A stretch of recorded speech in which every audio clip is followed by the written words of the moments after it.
I was doing some night hog hunting in the woods near my backyard. I was hiding in the tower I had built about a decade ago.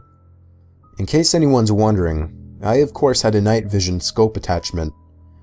I guess I'm what you would consider a hardcore hunter. I don't want to bore you with the unnecessary story prolonging details, so I'll make this short. And I want everyone to know that though I agree this story sounds far-fetched and crazy, it is nothing but the truth. And I in a way actually consider myself lucky that I'll always have such a horrifying story to share. So, while I was sitting in the tower waiting for movement, it finally came. I took aim and found the source. But it wasn't at all a hog, or any kind of animal I was expecting. It was a person, a man wearing all black. Black sweatpants, black shoes, and a black hoodie with the hood over his head. But that wasn't the freakiest part. He was dragging a sack behind him. My heart started racing. I was pretty sure I was witnessing this guy trying to bury a body. I continued to watch him, but then he slowed down, and I swear to God, it looked as if he turned his head up to me. I ducked down under the wooden walls of the tower, shaking in my boots. Yes, I had a gun, but just the idea of using it against a person is horrifying.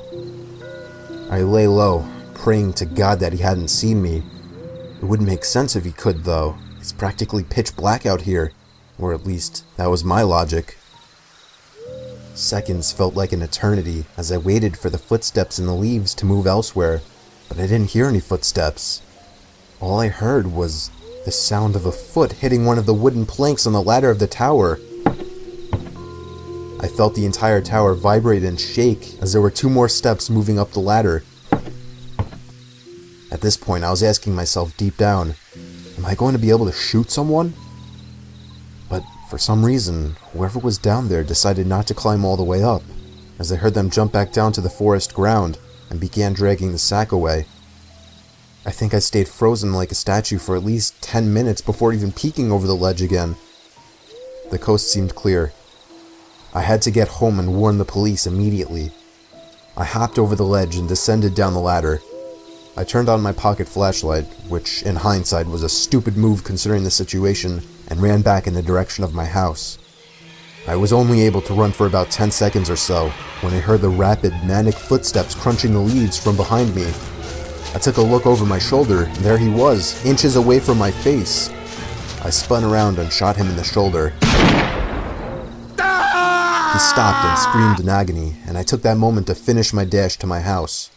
Again, in hindsight, I should have held him hostage somehow, but that doesn't even matter now. I called the police, who showed up within 15 minutes with a whole search squad, and I led them all into the woods to the exact location where I shot him. There was a faint yet noticeable blood trail spilled onto the leaves, which led past the body bag, which the cops seized, and eventually right to the maniac, who was hiding under a log next to a tree. He was arrested and tried for the murder of Jin-Quen Sakanaki, a Japanese corner store owner. I don't know the full story behind it, but I do know I won't forget this one for the rest of my life, and I'll also be telling it for the rest of my life.